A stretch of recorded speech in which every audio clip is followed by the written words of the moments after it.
Terdengar Bapak. Oh, iya, oke. Bapak. Alhamdulillah ya.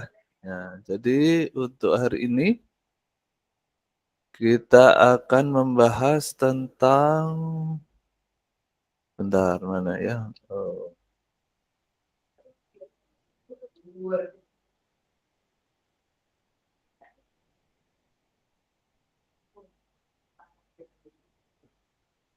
Research gap ya, research gap.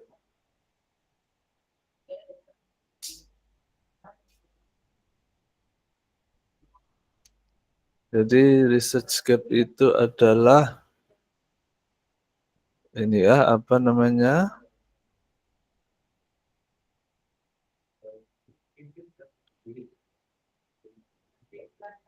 Bentar, saya cari dulu filenya. Perbedaan antara dasein dan dasolen ya, atau yang seharusnya dan yang terjadi.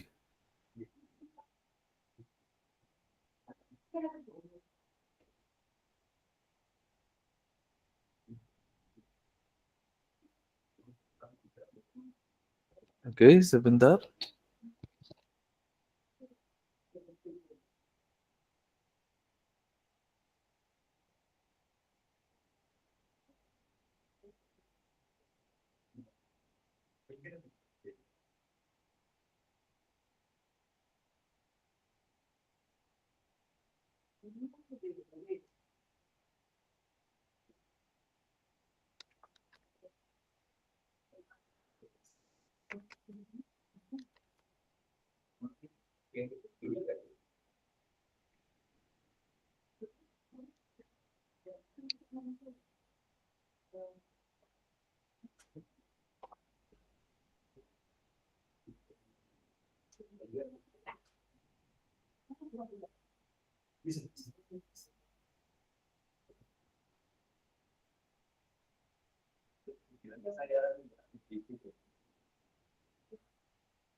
Oh, gimana tuh?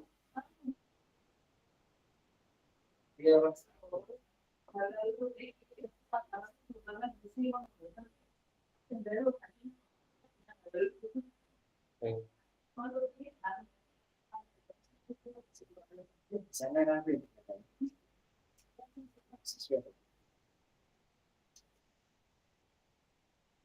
Ya.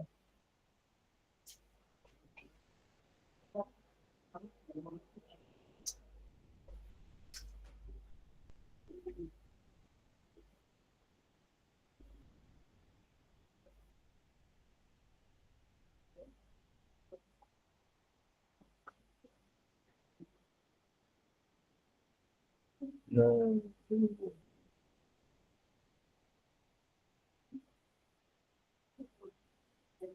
oke, nah,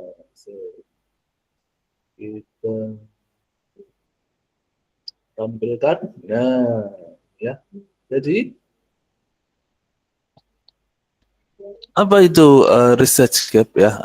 Ini ada sebuah slide ya dari Saudi ya. Memang judulnya ini tentang menulis disertasi, tetapi sebetulnya bukan karena disertasi atau tesis atau skripsinya ya. Mas saja ya. Bagaimana menemukan research gap dari sebuah literatur. Nah, begitu ya. Oke. Mana tadi? Nah, yang pertama adalah, oh ini outline-nya ya. Kemudian, nah ini ya. Research gap adalah sebuah masalah ya, di mana masalah itu tidak di-cover secara proper ya. Proper itu maksudnya yang sebelumnya itu tidak membahas ya masalah itu sampai lengkap. Nah, kan begitu ya. Jadi bisa jadi itu tidak selengkap itu karena deficiency of appropriate data. Maksudnya adalah karena kekurangan data. Nah, kan gitu ya. Atau juga ada kekurangan literatur gitu ya. Makanya artinya kekurangan atau tidak lengkap gitu ya informasi dari riset yang sebelumnya ini ya. Nah, oleh karena itu nanti kalian akan meneliti yang tidak lengkap itu ya, atau istilahnya itu find the missing piece ya, atau melengkapi puzzle yang hilang. Nah, kan puzzle itu kan yang ditumpuk-tumpuk itu ya, dari banyak terus ditumpuk-tumpuk menjadi sebuah gambar yang lengkap. Itu kalau hilang satu itu menjadi kurang lengkap ya. Nah, seperti halnya itulah ya ketika kita berusaha untuk mengisi gap ini ya. Jadi gap itu kan ini ya, apa bahasa Indonesianya ya? Jeda begitu ya, atau sesuatu yang perlu dijembatani ya, atau bisa dikatakan jurang begitu ya, atau kali gitu ya, atau apa gitu ya, dua tempat yang berbeda yang perlu dijembatani. Itulah gap itu ya. Sebuah research gap artinya ada area-area yang sebetulnya sangat penting ya, punya scope yang signifikan ya untuk diteliti lebih lanjut, tetapi belum, have not been kan begitu ya, belum diinvestigasi oleh peneliti yang lain, atau dalam kata lain belum ada yang memilih atau bekerja di bidang itu atau di ide tersebut ya. Nah, sebuah research gap itu refer itu ini ya, maksudnya apa ya? Sebuah research gap itu merujuk kepada sesuatu yang unexplore ya, atau yang sesuatu yang belum dieksplorasi, atau underexplore itu berarti sudah dieksplorasi tapi kurang. Sudah dieksplorasi tapi kurang mendalam, sehingga itu menjadi tugas dari peneliti selanjutnya. Kan begitu ya. Oke, terus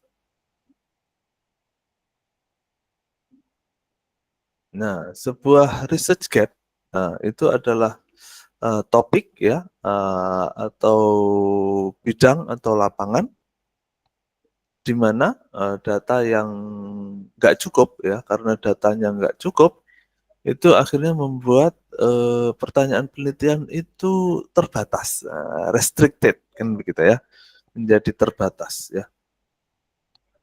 Nah, makanya kalian nanti membuat satu bagian di proposalmu itu ada yang namanya batasan masalah, kan gitu ya, ada batasan masalah.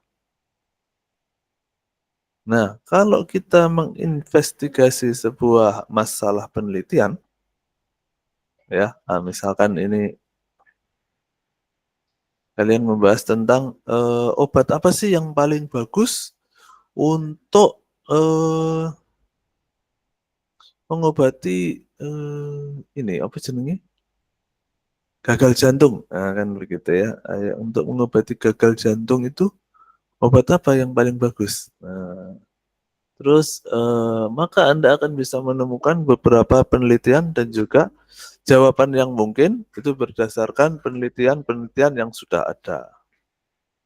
Nah, si research gap ini mengidentifikasi ya apa namanya pengetahuan-pengetahuan atau gap pengetahuan dan juga area yang tidak tereksplorasi yang bisa menjadi basis dari penelitian Anda, kan begitu ya.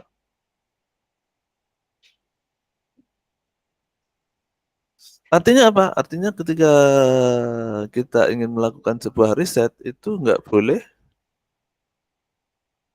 sesuatu yang sudah diteliti orang lain ya, boleh asalkan tidak 100% kan begitu ya, boleh asalkan misalkan obyeknya berbeda atau variabelnya berbeda, atau populasinya berbeda.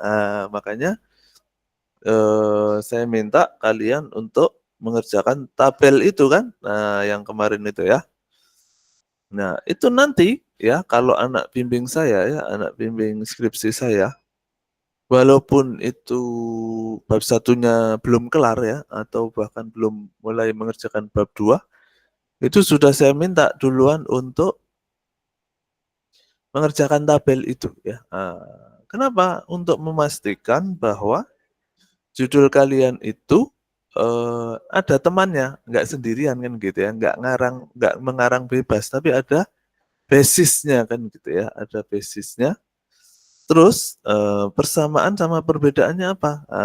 Misalkan ya variabelnya sama, tapi objeknya beda misalkan, atau variabelnya saya tambahi Pak satu, misalkan ya. Populasinya tapi beda Pak, ini di Jawa Timur, kalau saya Surabaya saja misalkan ya.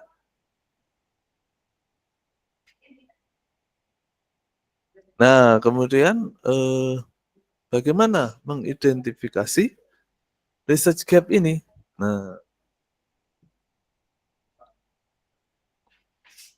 Nah, mengidentifikasi research gap itu bisa menjadi sangat challenging ya, sangat menantang ya, sangat menantang ya, atau bahkan nggak mungkin ya, atau impossible. Hanya memiliki potensi yang saat ini kan gitu ya. Ya, Anda mungkin bisa juga berkata bahwa saya loh nggak ada waktu gitu ya untuk membaca semua artikel ilmiah gitu ya, yang terkait dengan pertanyaan saya. Jadi pertanyaan kritisnya adalah di mana Anda bisa menemukan gap penelitian ya, di risetmu kan begitu ya. Jadi menemukan gap dan menemukan gap kemudian mengeluarkan ide yang sangat orisinil dan inovatif itu bisa menjadi sangat tricky ya. Tricky itu apa ya berarti bahasa Indonesianya ya? Tricky itu menjebak, gitu ya, bisa sangat menjebak ya, Anda bisa terjebak gitu ya. Nah, jadi di dalam penelitian ada beberapa metode kan begitu ya, metodenya itu nanti bisa di summarize atau di apa bahasa Indonesianya ya? Simpulkan. Nah, karena yang bikin ini orang Arab, jadi bahasa Arabnya apa ini? Mulakhos ya, mulakhos. Bisa disimpulkan menjadi apa saja.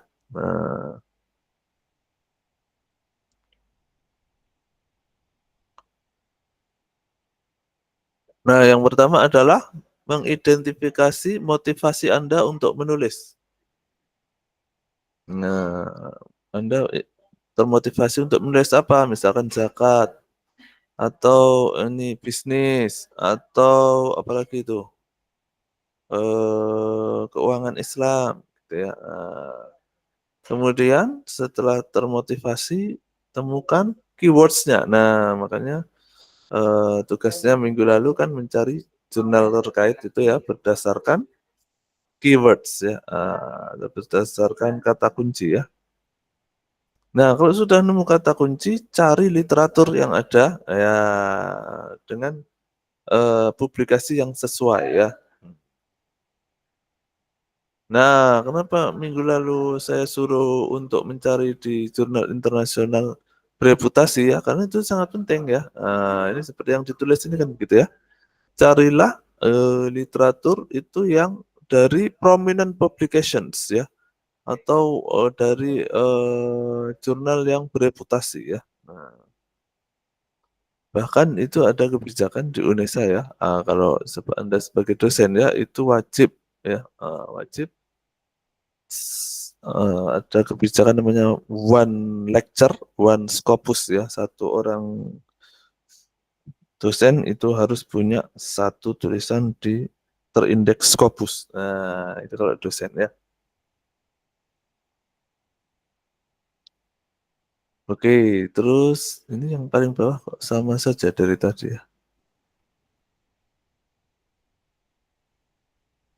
Nah, identifikasi masalah yang belum didiskusikan di literatur. Nah, berarti dari sekian banyak literatur yang kita baca, kita harus bisa menemukan masalah apa yang terkait dengan motivasi kita menulis tadi yang belum didiskusikan. Nah, ini dia. Ini adalah last step ya, berarti apa ya? Langkah terakhir yang paling sulit ya, yaitu adalah menemukan apa yang artikel lain belum klaim ya, atau menemukan sesuatu yang orisinil itu tadi kan, yang orang lain belum tulis. Nah, ya langkahnya gimana? Langkahnya adalah di list tuh sesuatu yang menarik, kemudian bias ya, atau kontradiktif. Nah, fakta-fakta yang bias dan kontradiktif. Atau, nah ini yang paling bawah ini yang seru ya. Atau Anda juga bisa mencari ya di jurnal itu kata-kata direction for future studies ya, atau apa namanya ini?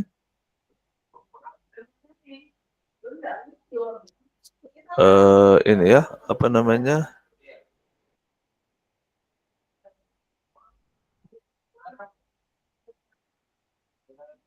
Apa namanya? Saran lah gampangnya ya. Saran untuk penelitian selanjutnya ya. Nah, ini bisa menjadi guide untuk menjadi ini apa namanya? Untuk menjadi untuk menemukan current gap ya. Menemukan gap yang terbaru. Nah, gitu ya, yang belum diteliti oleh orang lain. Nah, itu kita bisa melihat dari saran. Nah, ini biasanya kalau di jurnal internasional yang bereputasi itu ada tuh satu bagian khusus yang isinya direction for future studies, ini ada satu bagian sendiri ya. Nah, itu artinya Anda harus eh, disarankan ya.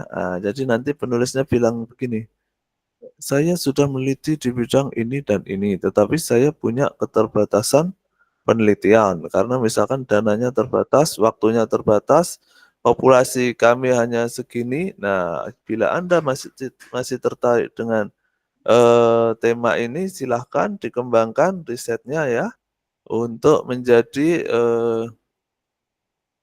apa riset lebih lanjut di populasi yang lain misalkan kan gitu ya, atau di objek yang lain. Nah, gitu ya, itu future studies ya. Nah, Anda mungkin bertanya-tanya ya, apa cara yang paling baik untuk memproduksi ya, apa cara yang paling baik untuk memproduksi pertanyaan penelitian yang inovatif.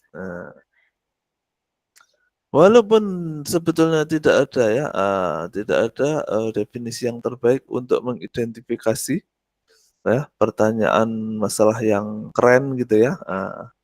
Anda bisa memulai dari curiosity, kan gitu ya. Curiosity itu apa namanya, rasa ingin tahu ya. Kemudian ingenuity. Apa itu ingenuity? Ingenuity itu berarti genuine, sesuatu yang asli atau orisinil, kan gitu ya. Kemudian bisa juga dari imajinasi, ya, dan juga judgment. Judgment itu bukan pengadilan ya. Ini maksudnya itu adalah ini ya, apa namanya? Kalau dalam peribahasa bahasa Inggris itu kan ada don't judge by its cover kan gitu ya. Jangan menilai sesuatu dari permukaan saja. Gitu ya. Jangan menilai buku dari sampulnya saja. Atau jangan menghakimi gitu ya. Tetapi biasanya memang orang menghakimi duluan kan gitu ya.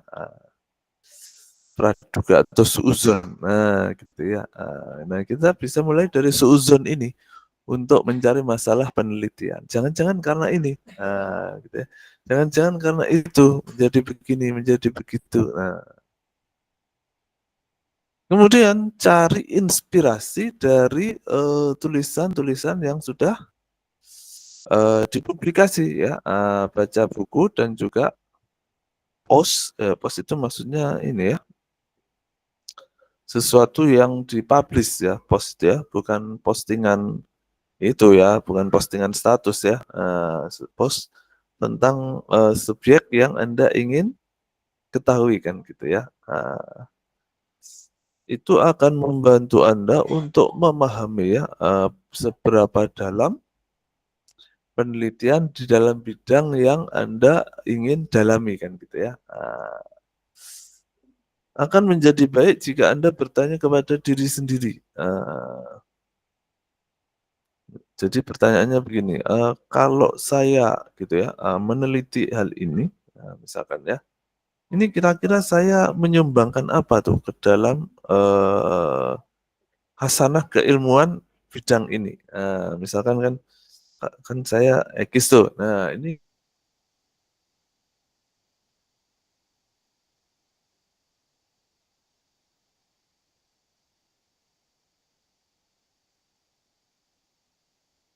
tentang ini apakah bisa ini? Riset saya ini nggak penting ya, karena sudah banyak diteliti orang. Nah, kan. Atau jangan-jangan riset saya ini nggak penting karena eh, apa namanya, sudah out of date ya, atau sudah langka gitu ya, atau riset yang kalian, makanya nanti riset yang kalian ini ya, apa namanya, acu ya, yang menjadi daftar pustaka kalian itu ada batasannya ya, kalau tidak salah itu 5 tahun terakhir ya. Jadi kalau yang obsolete ya, obsolete itu apa, kuno, jadul, itu nggak boleh dipakai ya. Kan 10 tahun aja itu sudah ini ya, ibaratnya sudah injury ya, atau tidak bisa di ini ya, tidak bisa diampuni ya kalau sudah 10 tahun lebih ya. Nah, jadi apa namanya, harus harus yang terbaru ya.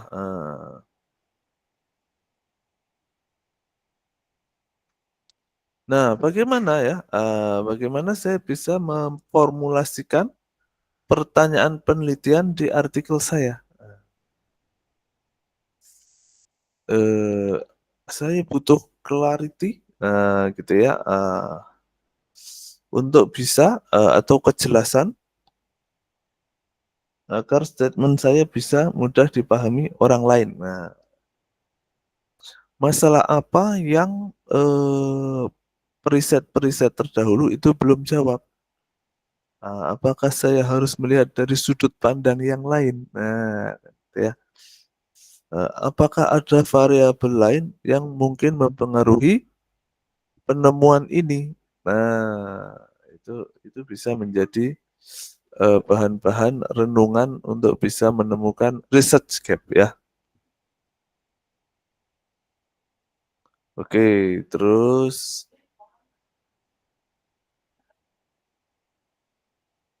nah ini sama kayak tadi kurang lebih ya. Lihatlah rekomendasi. Nah, rekomendasi dari penulis-penulis yang lain ya, yang itu bisa menjadi basis untuk menemukan research gap ya. Nah, atau untuk bisa menemukan ini ya, apa namanya, perubahan maupun perkembangan ilmu terkini, Anda bisa melihat di bidang Anda yang Anda sukai ya, itu baca namanya meta analisis ya, atau review artikel ya, atau sekarang yang lagi ngetren itu namanya bibliografi ya, bibliographical review ya. Apa itu? Itu maksudnya adalah riset daftar pustaka ya, atau riset ini ya, maksudnya dia pakai data sekunder ya, tidak data primer. Itu berarti dia meneliti dengan membaca tulisannya orang lain ya. Itu diteliti, dikumpulkan. Nah, cuman kalau biblio itu sumbernya nggak cuma misalkan kalian kan paling paling banter daftar pustakamu paling 20, 30 kan gitu ya. Kalau biblio itu paling nggak 100 ya. 100 untuk ini ya,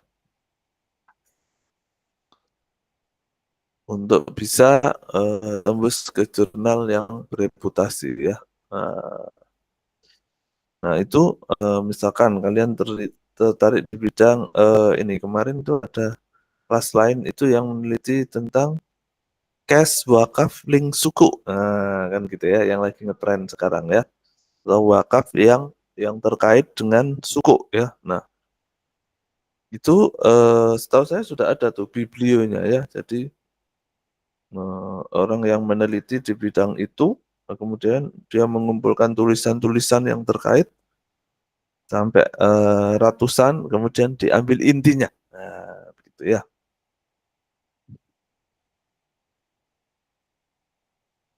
Oke, terus, nah ini ya, bagaimana menemukan ya toh, gap di literatur ya. Nah, yang pertama adalah lihatlah riset terdahulu ya, atau publish yang sudah publish sebagai inspirasi ya, sebagai inspirasi.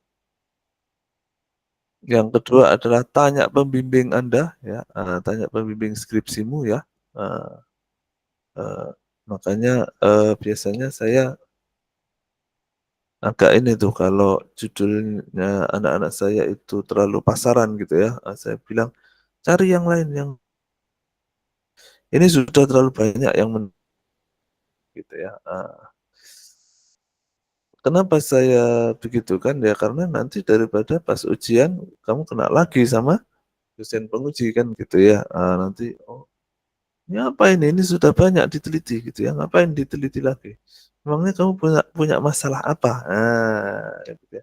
"Research gap-mu apa?" Ya, "Wong ini sudah banyak diteliti orang lain." Makanya semakin semakin orisinil ide kalian itu sebetulnya semakin aman ya. Walaupun tentu tetap harus punya background riset terdahulu ya, tidak boleh, saking orisinilnya misalkan nggak ada daftar pustakanya, "Ini murni Pak dari pemikiran saya sendiri." Wah itu nggak bisa ya, karena Anda tugasnya, kalau dalam keilmuan itu harus ada ininya ya, ada runtutannya ya, harus kalian terinspirasi dari mana, nah itu disebutkan ya. Kemudian pakai alat digital. Nah, untuk mencari subyek-subyek terkini ya. Tinggal browsing kan sekarang gampang ya. Cari di jurnal yang bereputasi ya, atau nomor 4 itu ya. Yang nomor 5 buatlah notes ya, buat dicatat ya, pertanyaanmu itu tentang apa saja dicatat. Nah, terus kemudian pelajarilah masing-masing pertanyaan itu.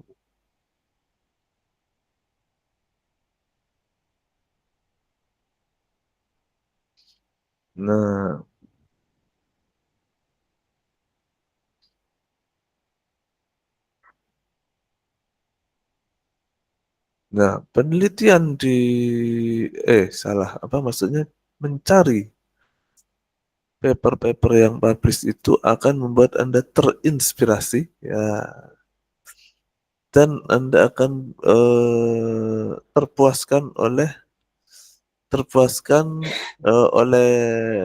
paper-paper itu tentang pertanyaan penelitian Anda gitu ya. Maksudnya menemukan jawabannya kan gitu ya.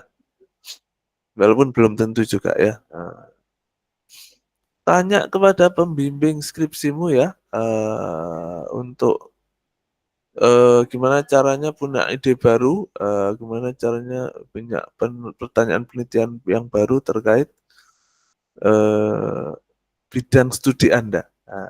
Kan gitu. Jadi kalau ekis saja kan terlalu luas tuh ya, Anda harus lebih fokus lagi keuangan atau zakat gitu ya, atau wakaf, atau bidang SDI kan gitu ya, atau bidang bisnis Islam, atau bidang industri halal kan gitu ya.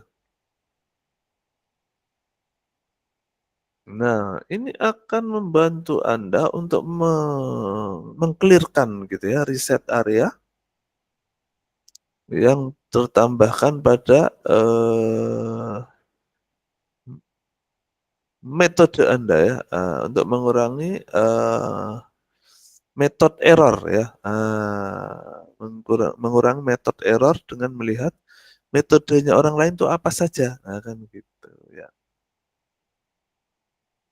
Jangan-jangan metode yang saya usulkan salah tuh. Nah, kamu neliti pakai metode apa? Ini Pak, saya pakai metode menghitung hari misalkan. Oh, pernah diteliti riset lain nggak?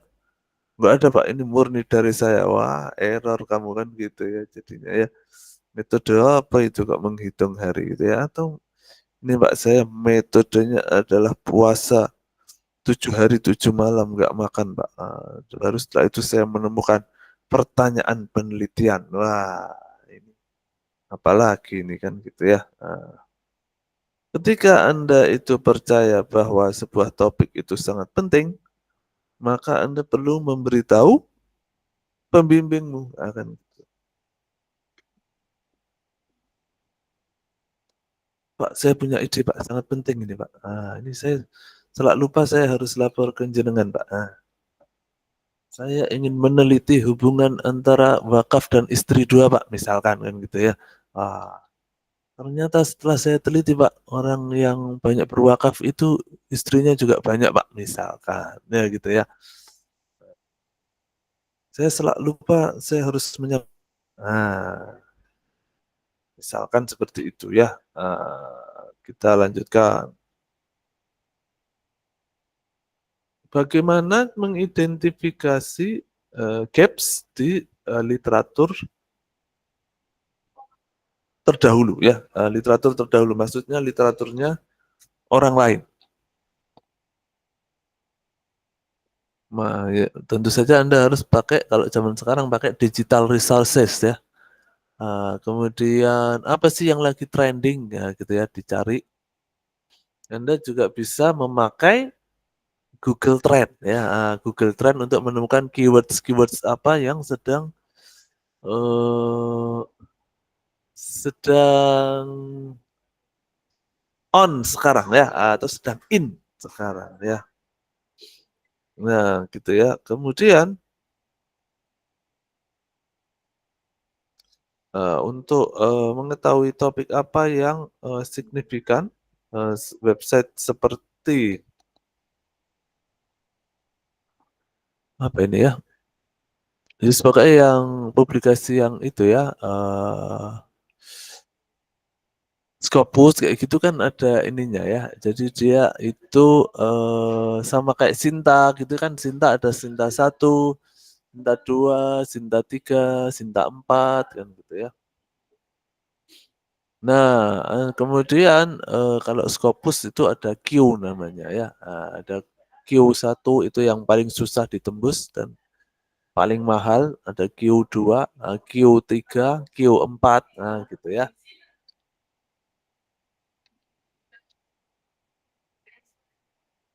Nah, biasanya di jurnal-jurnal itu ada segmen namanya main concept ya, main concept atau konsep utama yang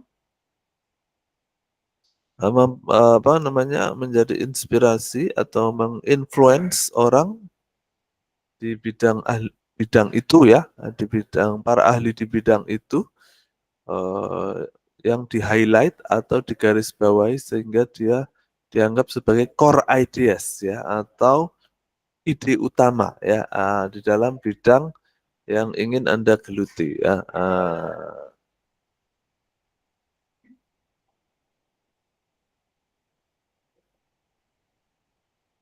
Bagaimana cara menemukan gaps di literatur?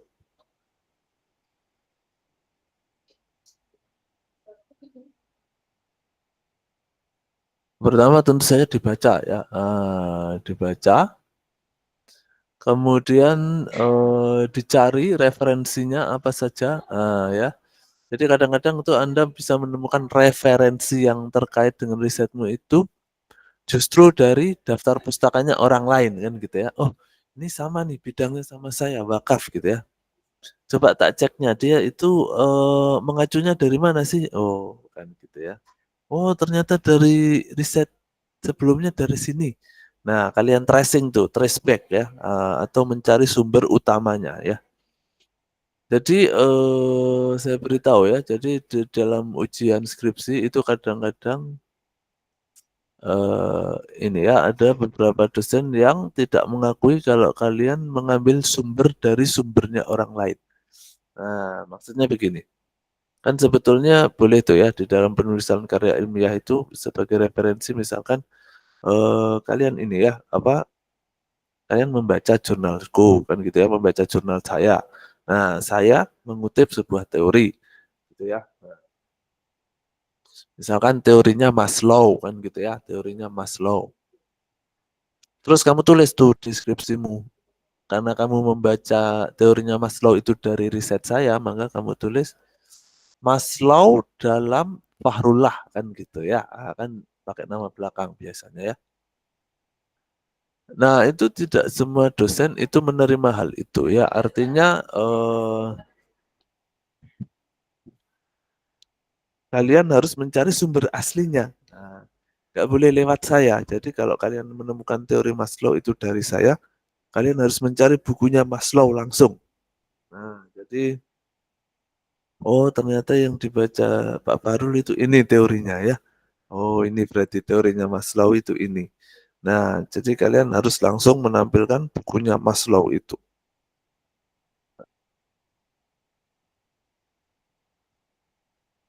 Nanti pas ujian, kalau kalian mengutip teorinya orang lain dari tulisannya orang lain. Nah, jadi usahakan langsung dari first authornya ya, atau langsung dari sumber utamanya.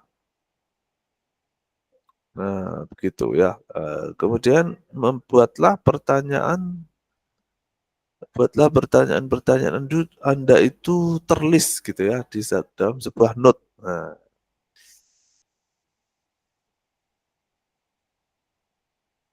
Nah, untuk mempertahankan sebuah record, gitu ya, Anda bisa pakai tabel atau chart atau foto atau software, nah, yang akan membantu Anda untuk menemukan isu-isu yang menarik terkait penelitian Anda nanti ya. Untuk menulis manuskrip Anda, manuskrip itu ini ya, uh, contoh manuskrip itu adalah artikel yang belum jadi atau draft ya.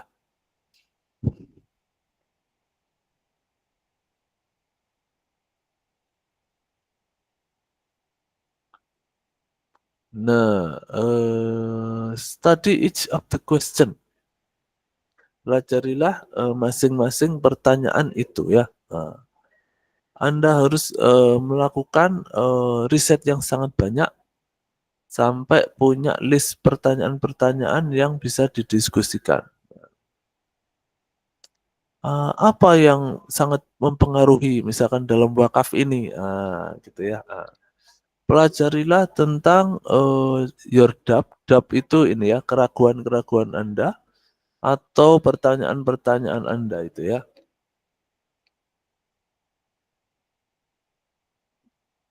Sudah ada yang jawab atau belum? Kalau belum ada yang jawab berarti jadi research gap kan gitu ya.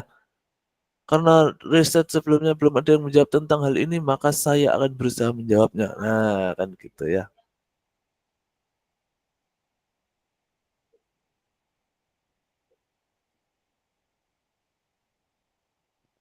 Nah, ini yang biru ini ya. Temukan bahwa apakah peneliti-peneliti lain itu punya pertanyaan yang sama dengan pertanyaanmu, kan gitu ya. Kalau memang pertanyaannya sama, dia sudah nemu jawabannya atau belum? Nah, jangan-jangan belum sudah nemu kan gitu ya. Kalau sudah nemu ya kalian nggak harus meneliti lagi kan, karena sudah ditemukan jawabannya itu ya. Jadi makanya Anda harus meneliti hal yang lain karena sudah diteliti orang lain. Nah, itu terus kotak yang ini ya, yang biru muda itu mengatakan bahwa ketika kita mencari publikasi yang lain itu sebetulnya untuk mencegah ya, to prevent ya, untuk mencegah duplikasi atau plagiasi. Ya. Jadi proyek riset Anda itu adalah sesuatu yang akan spend a lot of time ya, atau akan menghabiskan waktu yang lama, waktu yang banyak. Jadi pastikan calon penelitianmu itu membuat Anda antusias dan interest atau tertarik kan gitu ya.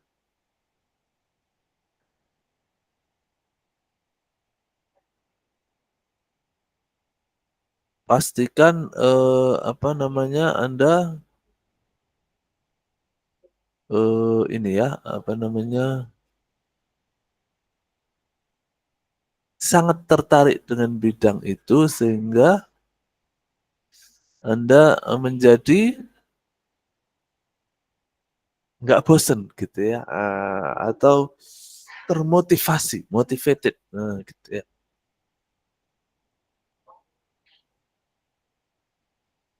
Ketika menyelesaikan sebuah konsep riset, pastikan bahwa Anda itu punya waktu yang cukup, gitu ya, punya available period untuk menyelesaikan proyek ini, ya kan gitu ya, termasuk hal-hal yang lainnya, misalkan funding atau apa namanya dananya, terus sumber dananya pasti cukup ya.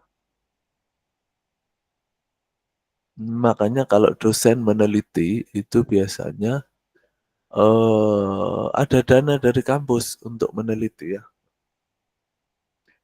Nah, kalau kalian itu belum jadi dosen, maka ya mohon maaf ya, Anda harus meneliti pakai danamu sendiri dulu ya. Maksudnya dana orang tua ya kan gitu ya. Cari datanya itu kan butuh dana ya, cari data butuh dana, terus software butuh dana ya, mencari Scopus kadang-kadang itu ada yang berbayar ya. Nah, jadi ketika proyek riset Anda itu sesuatu yang menghabiskan banyak waktu, pastikan Anda sangat termotivasi dan antusias untuk hal itu ya.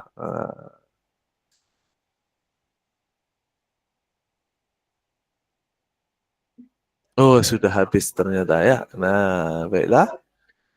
Karena sudah habis, maka saya akan melihat ya, apa namanya, hasil kerjaan kalian ya, untuk tugas minggu lalu. walaupun tidak semua ya.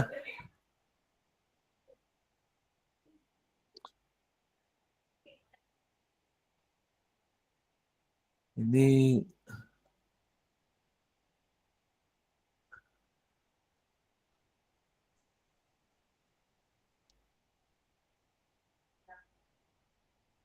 grup ini kelas apa ya? Saya lupa. Bisnis Islam 2022 D, Bapak. Saya tak cari dulu ya.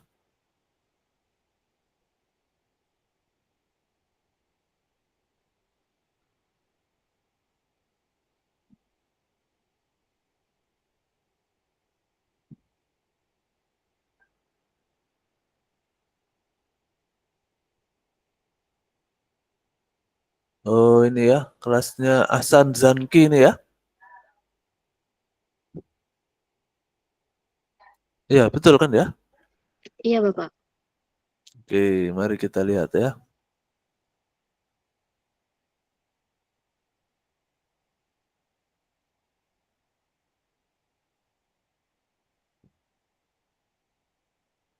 Kita lihat punya Ahsan ya. Nah ini ya, punya Ahsan ini. Oke, ya ini ya. Judulnya adalah pengaruh sikap ya terhadap produk syariah. Kok gini ya? Pengaruh sikap terhadap produk syariah, terhadap terhadapnya kok ada dua ya? Ini nggak salah dah judulmu ini ya. Biasanya terhadapnya ini cuma satu ya. The influence pengaruh sikap. Ini X-nya yang mana jadinya ya? Itu masih satu kalimat, Hah? Pak. Masih satu kata, Pak.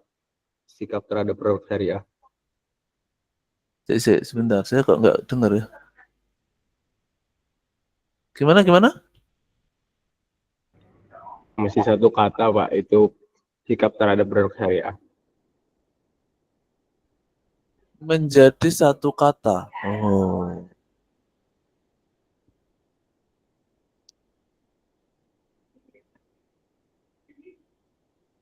Iya. Ini kalau saya jadi pembimbingmu, ini kayaknya harus tak rombak judulnya. Tapi ya karena bukan saya ya. Karena bukan saya ya manutlah sama pembimbingmu ya. Nah, jadi variabelnya apa gitu? Berarti variabelnya produk syariah, religiositas dan literasi itu ya terhadap pemanfaatan ya, gitu. Iya, betul, Pak. Oke, ya ini. Nah ini misalkan terus sama-sama meneliti hubungan religiositas dan literasi. Oke, perbedaannya adalah, oh ini perbedaannya dia bukan instrumen trade kalau risetmu ya.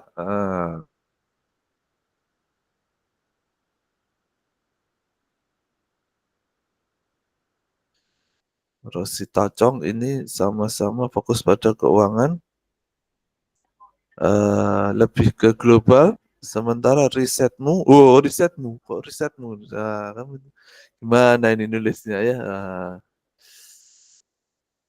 Ini kayaknya kamu minta tolong orang lain untuk meneliti ya. Jadi hati-hati ini ya. Ini kalau dibaca pengujimu jadi masalah ini ya. Ini siapa yang nulis ini kan gitu ya. Sementara risetmu harusnya kan ini ya. Jangan lupa kalian tidak bisa menulis saya atau kami ya atau penulis bahkan itu ya ketika kalian menulis karya ilmiah ya nggak bisa itu ya. Oke ya itu ya. Jadi kan dari sini sudah kelihatan ya makanya ini penting ya. Ini hampir selalu ada di bukan hampir selalu ya, wajib ada ya di bab 2 kalau di skripsi ya. Karena untuk memastikan risetmu itu tidak menduplikasi risetnya orang lain ya. Harus berbeda ya, makanya ada persamaan dan perbedaan. Terus kita lihat punya Sinta ya, ini Sinta. Pengaruh makanan gratis ini ya, berarti ya, makanan gratis bergizi dan uang jajan. Nah, terhadap Takuma. Takuma itu apa ya? Takuma itu apa? Nama sekolah. Iya, Takuma itu nama sekolah ya? Siapa? Sinta ya? Halo? Oh, Sinta nggak ada ini. Ini kalau saya jadi pembimbingmu, saya bertanya-tanya nih, ini Islamnya di mana gitu ya?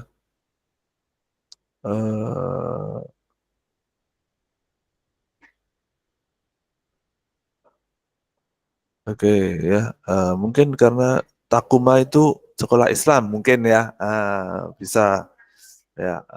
Terus perbedaannya apa dengan riset terdahulu? Kalau terdahulu ke customer bank kan gitu ya. Terus apa ini magnitude dari influence-nya berbeda. Kalau religiosity efeknya lebih besar daripada persepsi. Ini gimana maksudnya ini? Ya, ini saya agak kurang paham ini ya sama perbedaannya punyamu ini ya, Cinta ya. Untuk yang pertama ini, nah yang kedua ini pengaruh apa ya? Pocket money. Oh, sama juga ini ya. Dengan judulmu kurang lebih ya. Sama variabelnya ya, yaitu uang jajan ya toh. Perbedaannya adalah ini saya nggak paham juga ini ya. Perbedaanmu sama nya ya. Mungkin nanti perlu ini lagi ya Sinta ya. Saya nggak paham ini membaca tulisanmu ini ya. Terus ada Bila Hairunisa ya. Pengaruh Islamic lifestyle. Terus halal awareness dan Korean wave di Tangerang. Anda rumahnya Tangerang, Sabila? Ada? Hairunisa ada? Iya, Bapak. Oh, rumahnya di Ada, Tangerang Pak. berarti ya? Oke, nah. Persamaan, sama-sama meneliti intensi to buy ya, intensi to buy atau purchase. Perbedaannya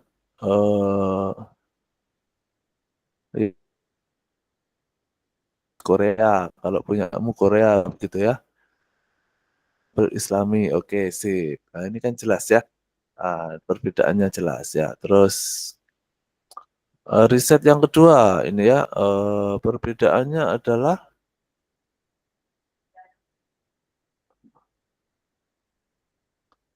ini tidak menspesifikasi lokasi tertentu ya.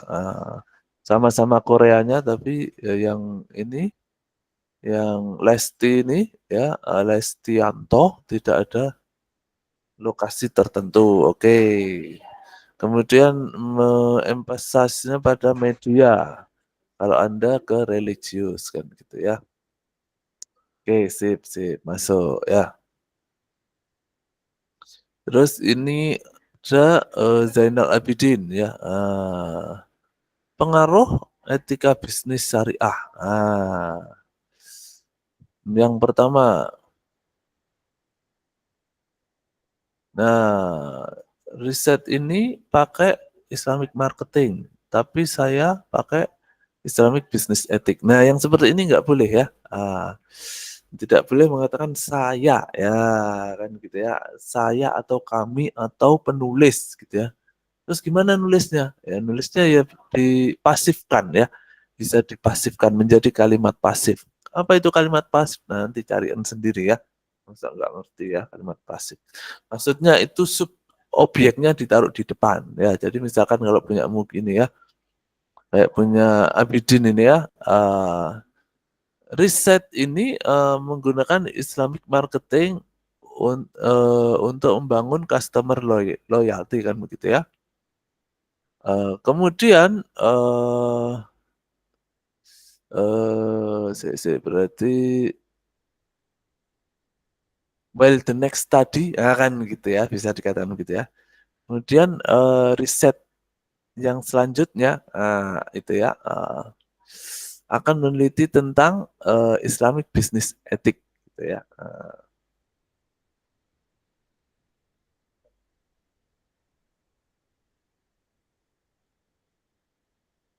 Nah, bisa begitu ya. Atau nanti kalian dibalik tuh katanya ya. Misalkan begini ya. Misalkan begini. Contohnya, misalkan saya menulis penelitian ini menggunakan metode bla bla bla kan begitu ya. Nah, itu menjadi dibalik menjadi kalimat pasif menjadi begini. Penelitian ini menggunakan metode bla bla bla. Sayanya itu dihilangkan gitu ya. Atau begini, penulis penulis menggunakan populasi, nah gitu itu bisa kalian rubah menjadi this research has a population of kan gitu ya. Nggak usah pakai kata penulis atau saya atau kami gitu itu sebisa mungkin dihilangkan ya di dalam karya tulis ilmiah ya. Oke, terus Puspita Dian ini ya. Puspita Dian.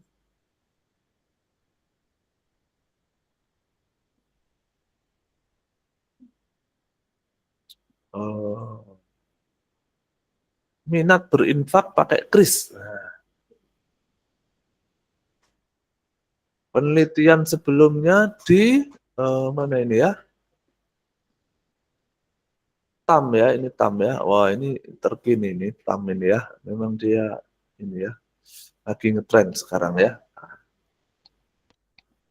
Apa namanya teori teknologi acceptance model ya. Nah ini lagi ngetrend sekarang ya.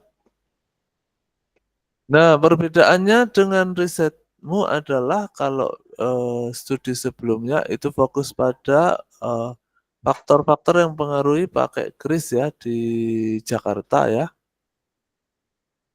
Nah ini pakai penelitian saya lagi ya. Coba cari kata lain yang nggak ada sayanya atau kami atau penulis ya.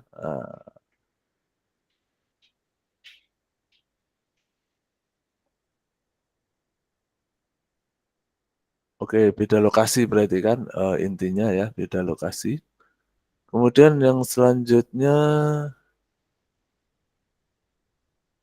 ini apa nih? Artikel fokusnya pada Gen Z.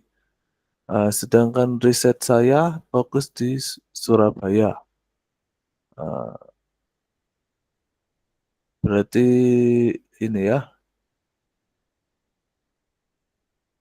beda beda populasi.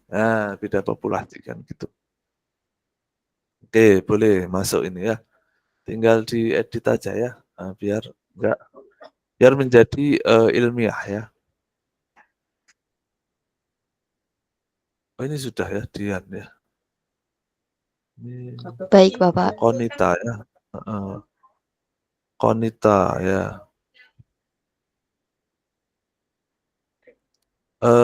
Apa ini judulnya? Oh ini ya. Label halal terhadap apa ya? Minat beli Vaseline. Nah, oke. Boykot. Oh, ada ya ternyata ya yang meneliti sama dengan punyamu ya. Boykot. Ada dua-duanya boykot semua ini ya. Tapi yang satu Islamic marketing ini Scopus ya.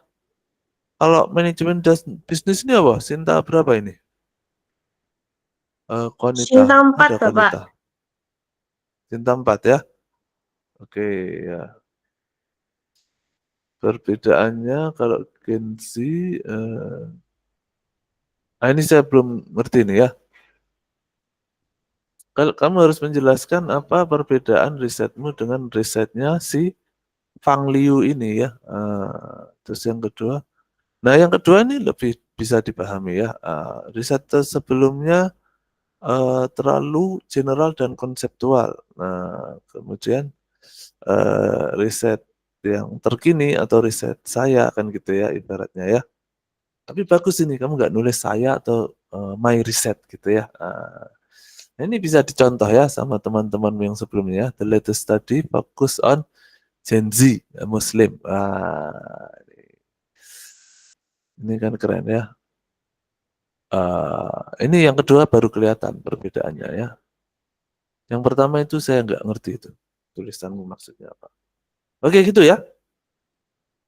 Saya rasa untuk pertemuan hari ini sudah cukup ya. Kalian apa namanya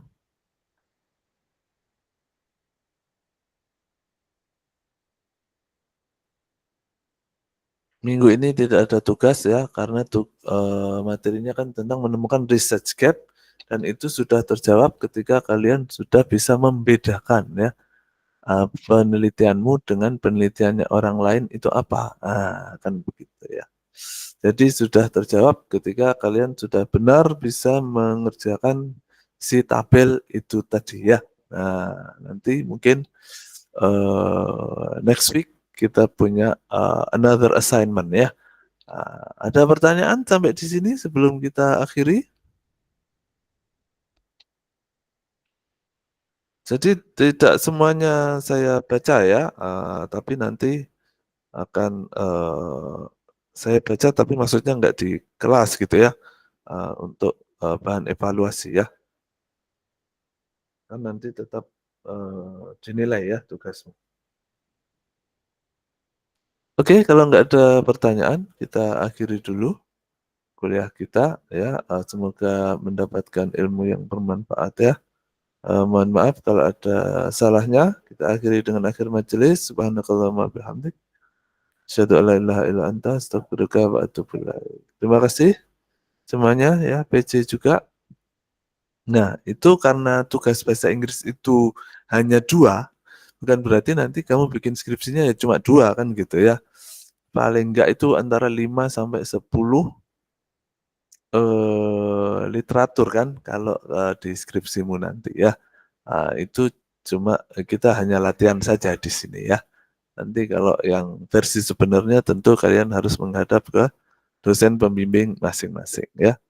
Baik, saya akhiri. Terima kasih. Wassalamualaikum warahmatullahi wabarakatuh.